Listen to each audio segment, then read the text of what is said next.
आज का बेटा टॉपिक है हमारा लेटेंट हीट। देखो बेटा इसमें लेटेंट वर्ड का मीनिंग क्या है। बेटा लेटेंट का एक्चुअली मीनिंग होता है हिडन। ठीक है, छुपा हुआ। बेटा एक्चुअली यहाँ पर जो हीट है ना वो आपको बेसिकली नजर नहीं आती, आपको फील नहीं होता कि यहाँ पर कोई हीट दी भी है आपने। तो इसलिए हम इसको क्या बोल देते हैं, हिडन हीट या फिर लेटेंट हीट। देखो अब सब कुछ कैसे। बेटा नॉर्मली क्या होता है, नॉर्मली जब हम किसी भी सब्सटेंस को कुछ हीट देंगे, मान लो बेटा आपने उसको हीट एनर्जी दी, ठीक है, तो उसका टेम्परेचर राइज होता है ना। टेम्परेचर राइज होने से हमें अंदाजा होता है कि ये इसको हीट दी गई है। अगर टेम्परेचर राइज नहीं हो रहा तो हम कहते हैं कि इसको कोई हीट नहीं दी गई।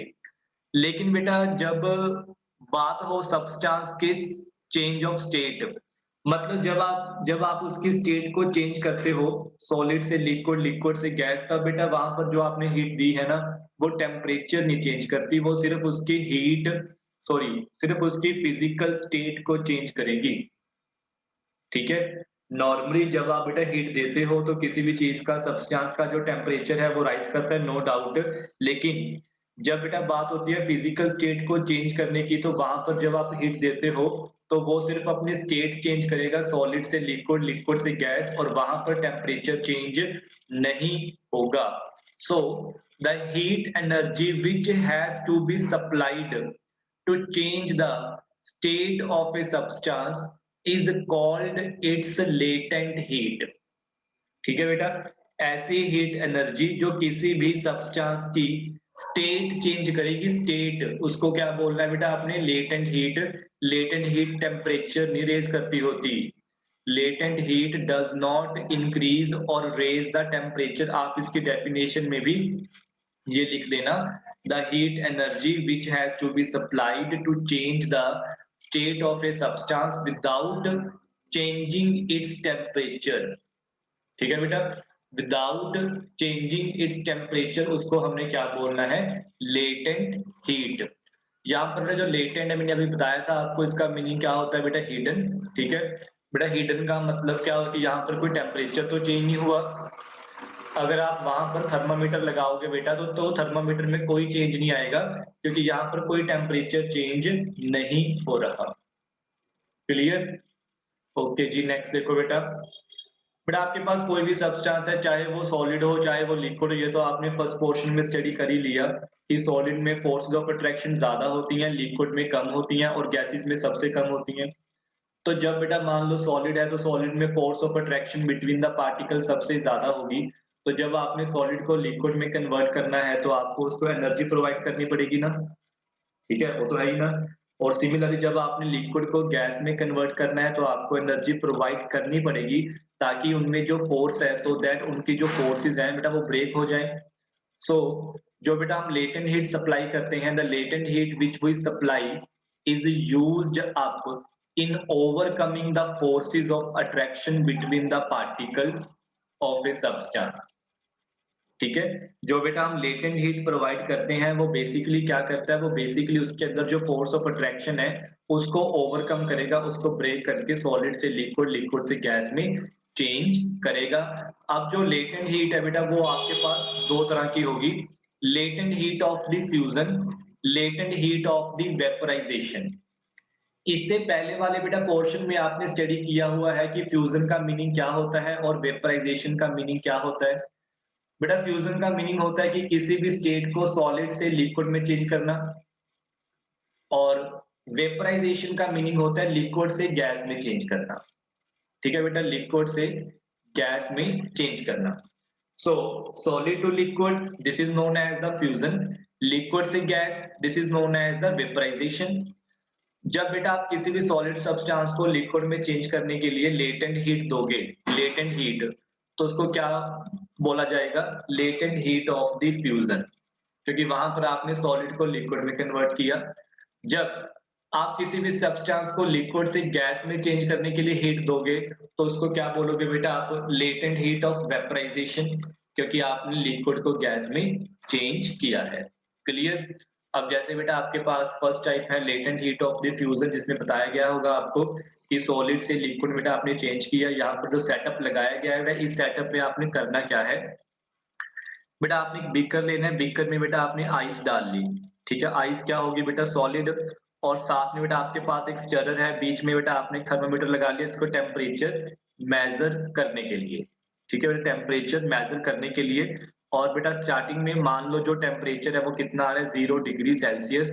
नीचे बेटा वायर गोज है और उसके नीचे आपने बेटा बर्नर और ट्राइपॉड स्टैंड रखा हुआ है, आयरन स्टैंड के साथ आपने इसको फिक्स किया हुआ थर्मामीटर को। तो जब बेटा आप इसको नीचे से हीट करना स्टार्ट करोगे तो आप नोटिस करोगे कि टेम्परेचर इंक्रीज नहीं हो रहा। ठीक है, टेम्परेचर में बेटा कोई चेंज नहीं आ रहा, सिर्फ और सिर्फ जो आइस है वो पानी बनती जा रही है, मतलब सॉलिड से लिक्विड में चेंज हो रही है। सो जो भी बेटा बेटा आप हीट दे रहे हो, ठीक है, जो भी आप हीट दोगे, that is the latent heat of the fusion. और जो लेटेंट हीट ऑफ फ्यूजन है वो बेटा ऑब्वियस सी बात है उसके मेल्टिंग पॉइंट पर होगी। जैसे आइस का मेल्टिंग पॉइंट कितना होता है, 0 डिग्री सेल्सियस। ठीक है बेटा, 0 डिग्री सेल्सियस।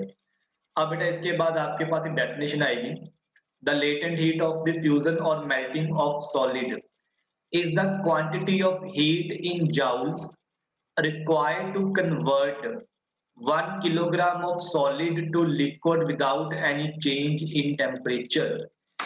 बेटा 1 किलोग्राम सॉलिड को लिक्विड में चेंज करने के लिए आपको कितनी हीट प्रोवाइड करनी पड़ेगी, उसका टेम्परेचर इंक्रीज करे बिना, इसको क्या बोलते हैं हम, latent heat of the fusion. ठीक है, बट एक बार फिर से सुनो, 1 किलोग्राम आपके पास सॉलिड है, उसको आपने टेम्परेचर चेंज किए बिना लिक्विड में चेंज करना है। जितनी भी आपको हीट प्रोवाइड करनी पड़ेगी उसको आपने क्या बोल देना, latent heat of the fusion, और या फिर latent heat of the melting.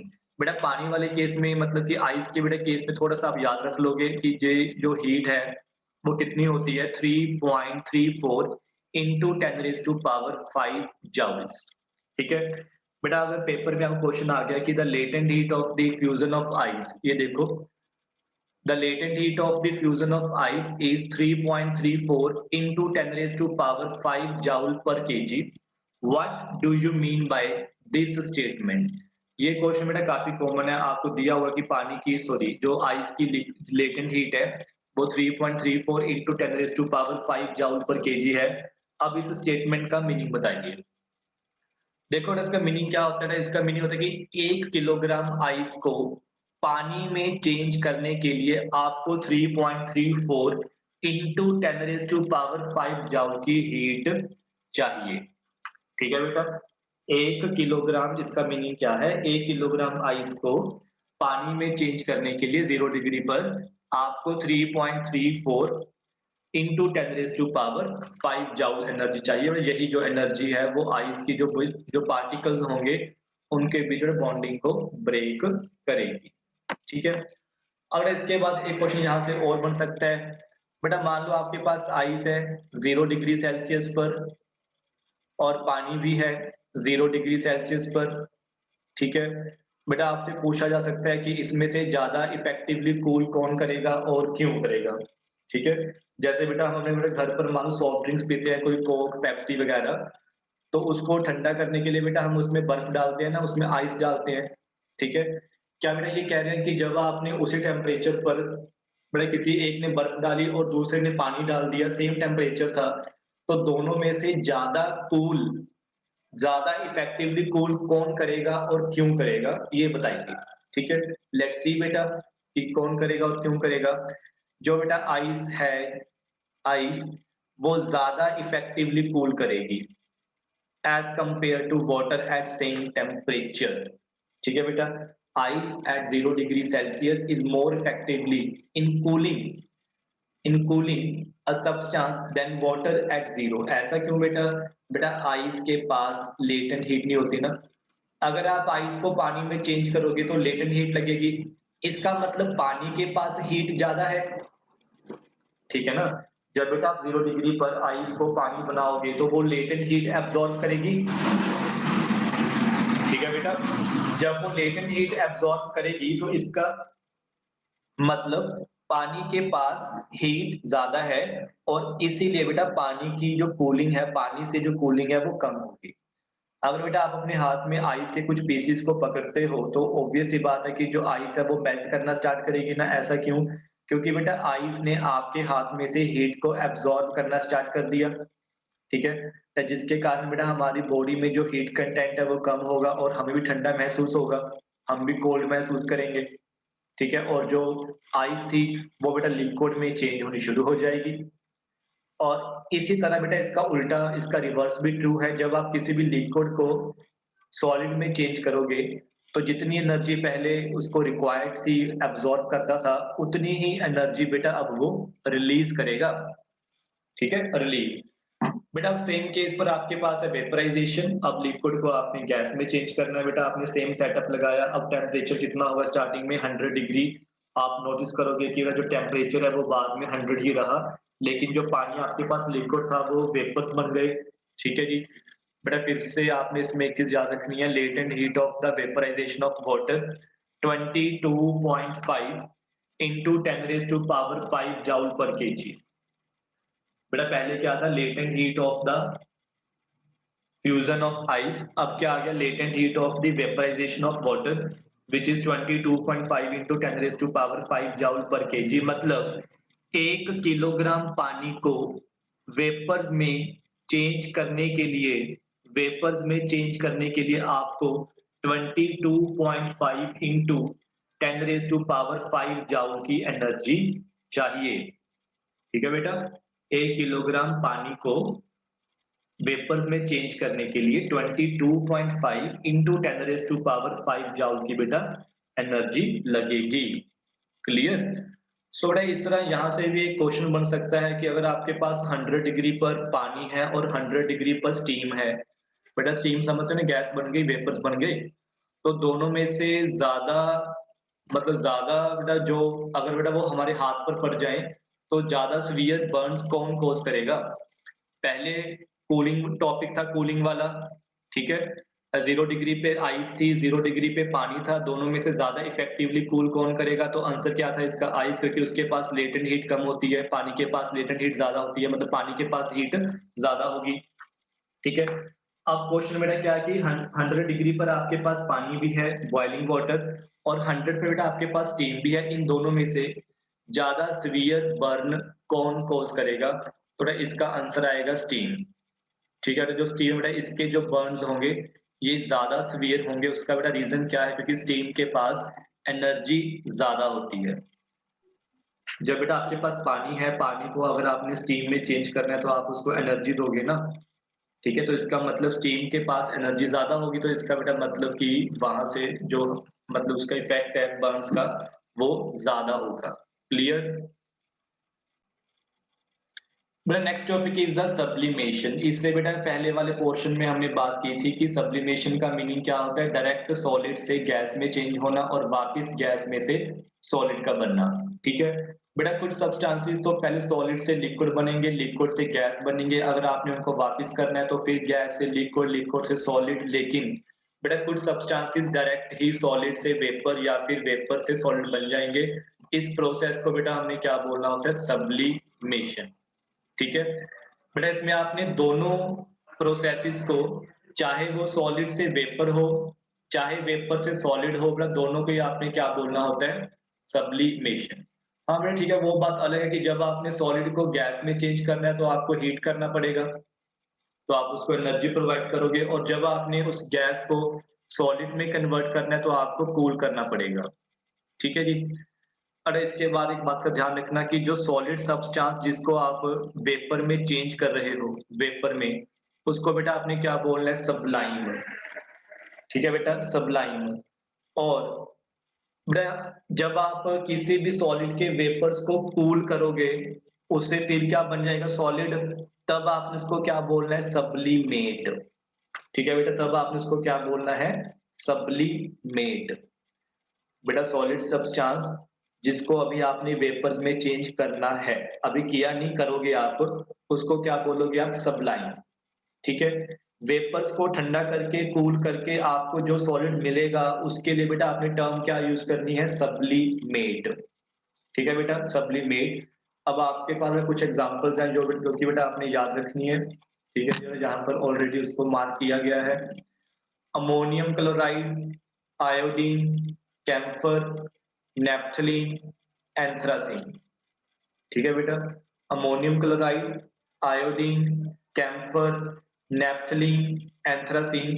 बेटा इसके बिना एक एग्जांपल और है हमारे पास dry ice, which is the solid carbon dioxide. ठीक है, जो बेटा कार्बन डाइऑक्साइड है वो हमारे एटमॉस्फेयर में भी होती है ना, लेकिन वो गैस फॉर्म में है। जब आप उसको सॉलिड में कन्वर्ट करोगे, सॉलिड में, बेटा शायद देखा होगा आपने किसी बेटा पार्टीज में ना, नीचे बेटा व्हाइट व्हाइट सी एक गैस होती है, मतलब कि थोड़ा धुआं सा होता है, उसको क्या एक्चुअली वो क्या होता है, solid carbon dioxide, which is dry ice. ठीक है बेटा, विच इज द ड्राई आइस। ये बेटा हमें मतलब कि गीला नहीं करेगी, वेट नहीं करेगी, इसलिए बेटा हम इसको क्या बोलते हैं, ड्राई आइस। अब यहाँ से बेटा क्वेश्चन बन सकता है कि आपको what is the chemical name of dry ice, तो आंसर क्या आएगा उसका, सॉलिड कार्बन डाइऑक्साइड। या फिर what is the common name of solid carbon dioxide, उसका आंसर क्या आएगा बेटा, ड्राई आइस।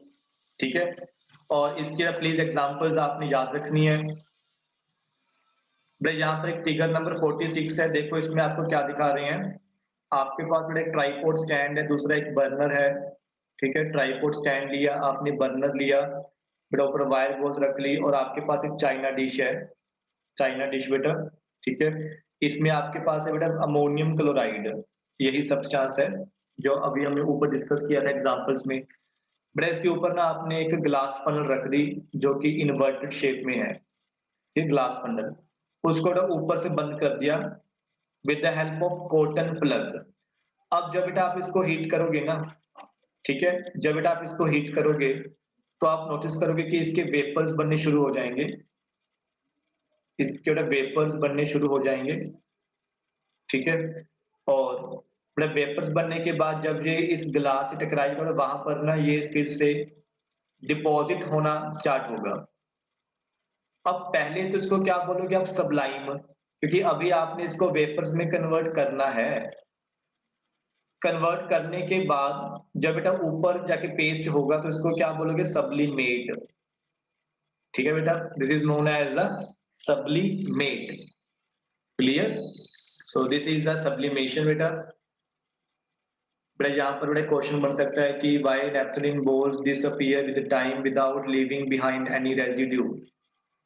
ठीक है बेटा, ये क्वेश्चन काफी कॉमन है कि why naphthalene ball disappear without with time without leaving any residue, और इसका आंसर क्या आएगा, because naphthalene balls undergo the sublimation.